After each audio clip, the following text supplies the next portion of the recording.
हर हर महादेव, जय शिव शंभू। 6 अगस्त 2025 को है बुद्ध प्रदोष व्रत। प्रदोष काल की पूजा का समय 7:08 से 9:16 के आसपास रहने वाला है। अंतिम मौका है सावन प्रदोष पर कुछ श्रेष्ठ कार्य करने का। आप जानते होंगे सावन की प्रदोष अपने आप में सबसे श्रेष्ठ होती है और पिता पुत्र की तिथि अर्थात गणेश जी और महादेव की तिथि होने के कारण यह और अधिक खास हो गई है। आप व्रत उपवास करते हैं तो बहुत बढ़िया है, नहीं कर पाते हैं तो भी श्रेष्ठ स्वरूप में चलते फिरते ही इन कार्यों को करें। देखिए, कई तरह के हमारे धर्म आते हैं, कर्म आते हैं और व्रत उपवास आते हैं। उनमें हम कार्य तो करते हैं परंतु नियम के तहत कर लेते हैं तो वह स्वयं ही उपाय बन जाते हैं और तत्काल फलित होते हैं। भाग्य की रेखाएं, रिद्धि सिद्धि हमारे घर आती है। सबसे पहले बुधवार का रंग हरा माना जाता है।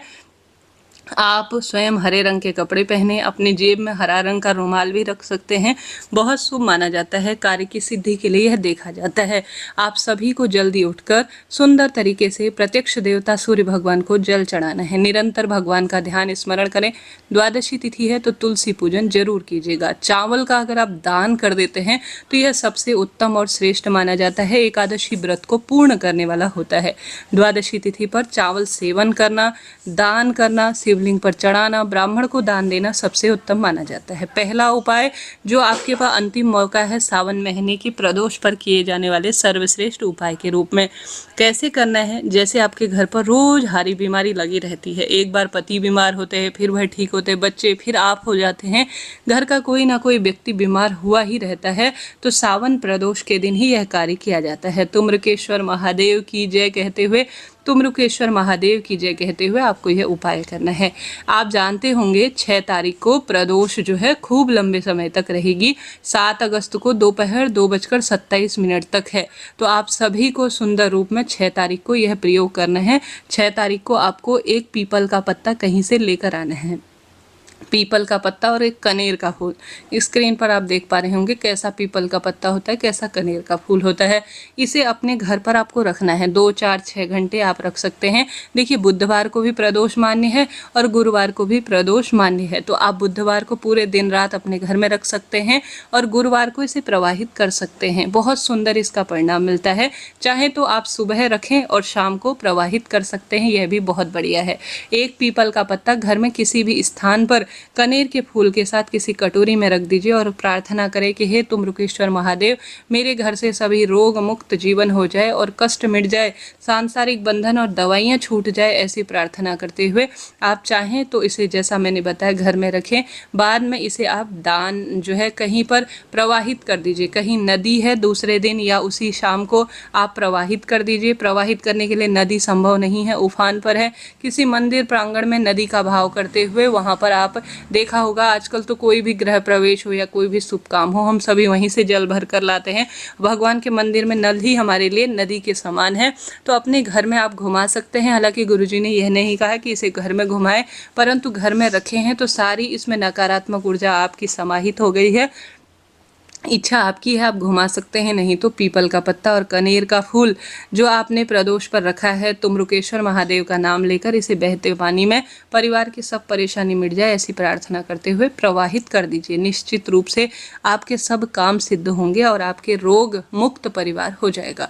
सावन का प्रदोष आपको इस कार्य के तहत करना है। दूसरा कार्य, गुरुजी कहते हैं, जब प्रदोष व्रत के दिन आप एक हाथ में जल का लोटा और दूसरे हाथ में घी का दीपक भरकर महादेव के मंदिर चले जाते हैं और शिवलिंग पर जल का लोटा चढ़ाकर आप सभी अंतिम छोर, जलाधारी जल जहाँ से नीचे बहता है उसके अंतिम छोर पर जल चढ़ाकर अपनी मनोकामना बोल देते हैं और घी का दीपक आप शिव मंदिर में लगा देते हैं तो 26 प्रदोष व्रत करने का आपको पूरा फल मिल जाता है। तो सावन महीने की सुंदर प्रदोष की तिथि है। आप शिव मंदिर एक हाथ में जल का लोटा रखें, दूसरे में आप घी का एक दीपक रखें, शिवलिंग पर जल चढ़ाएं और अंतिम छोर पर अपनी मनोकामना बोलकर अपनी कामना कह दीजिए। दूसरे घी के दीपक से शिवलिंग की अच्छी आरती कर लीजिए। यह कार्य बहुत सुंदर है, सरल है, श्रेष्ठ है और अति उत्तम परिणाम देता है। 2 उपाय आप कर सकते हैं एक साथ, एक भी कर लेंगे तो भी पर्याप्त रहेगा। बढ़ते हैं तीसरे उपाय की तरफ। तीसरा उपाय बहुत पहले की कथा में गुरुजी ने बताया है। यह बुधवार का दिन है हरे मूंग का संबंध जो है वह बुध ग्रह से माना जाता है। जल के लोटे में आप हरा मूंग, गुड़ का टुकड़ा, शमी का पत्ता और बेलपत्र, शमी पत्र कई बार नहीं मिल पाता है तो शमी पत्र का भाव करते हुए चावल का दाना आप जल के लोटे में डालिए, शमी का पत्ता डालिए, बेलपत्र उसमें समर्पित कर कर आप हरा मूंग डालकर, इच्छा आपकी है 11, 21, 51 जितने आपके पास हरा मूंग है उतने आप रखकर आप शिवलिंग पर चढ़ा दीजिए। मुझे प्रदोष व्रत का फल मिले ऐसी आपको प्रार्थना बिना व्रत उपवास के भी आप कर सकते हैं। लाभ तो आपको होना ही है। यह सरल उपाय है, अति उत्तम उपाय है और चमत्कार इसमें देखा गया है। हार रहे हैं, दुख पा रहे हैं, कष्ट कर्ज में आपका जीवन है तो प्रदोष व्रत में सरल से छोटे कार्य को एक बार करके तो देखिए, लाभ तो आपको मिलना ही है। श्रावण प्रदोष है, कोई साधारण नहीं है, भाग्य बदलने के लिए है, दुख दरिद्रता के अंत के लिए जानी जाती है। इनमें से कोई 1-2 उपाय चलते फिरते कीजिएगा। कुछ भी नहीं कर सकते, मंदिर नहीं जा सकते, व्रत उपवास आपसे नहीं होता, घर के दरवाजे पर श्रावण महीने के प्रदोष के दिन शाम को जो प्रदोष काल का समय बताया उस समय एक गोल बत्ती का घी का दीपक जरूर लगा दीजिएगा।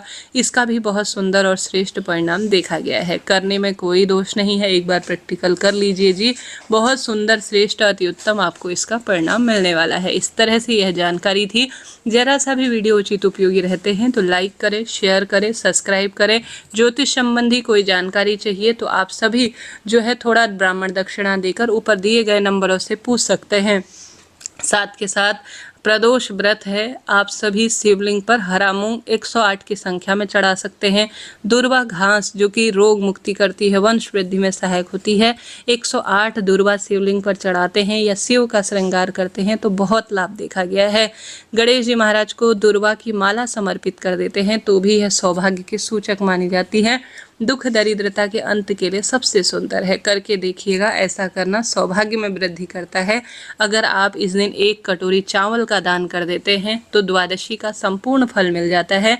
त्रयोदशी बुधवार के दिन होती है तो आपको इस दिन हरे मूंग की 1 कटोरी किसी मंदिर में किसी ब्राह्मण को दान दे देनी चाहिए। खासतौर पर अपने छोटे बच्चों का, जिनका पढ़ाई में मन नहीं लगता, नंबर कम आते हैं, चिड़चिड़ प्रवृत्ति है, रिद्धि सिद्धि घर में नहीं है तो 1 कटोरी हरा मूंग हाथ का स्पर्श कराकर दान में दे दीजिए। निश्चित रूप से जो चाहेंगे आप वही प्राप्त कर लेंगे इस सरल से छोटे से कार्य से। दान की महत्वता हमारे वेद शास्त्रों में खूब कही गई है। अगर आप दान करते हैं तो सब कुछ प्राप्त कर लेते हैं। दीप दान करें, मंत्र जाप करें, शिव की सुंदर उपासना करें, बेलपत्र वृक्ष का पूजन करें, सुंदर रूप में भगवान का जितना सुमिरन करते हैं, जितना पूजन करते हैं, जितनी भक्ति करते हैं उतना सुंदर परिणाम मिलता है। आप सभी इस तरह से पूजा आराधना को संपन्न करें। लाभ तो आपको होना ही है। कुछ भी नहीं कर सकते तो साधारण सरल तरीके से 1 शमी का पत्ता, 1 बेलपत्र, 1 कनेर का फूल शिवलिंग पर जरूर चढ़ाएं। इन तीनों चीजों का अपना संबंध है महादेव की भक्ति से, तो आप घर में इन कार्यों को जरूर करें। राधे राधे, हर हर महादेव।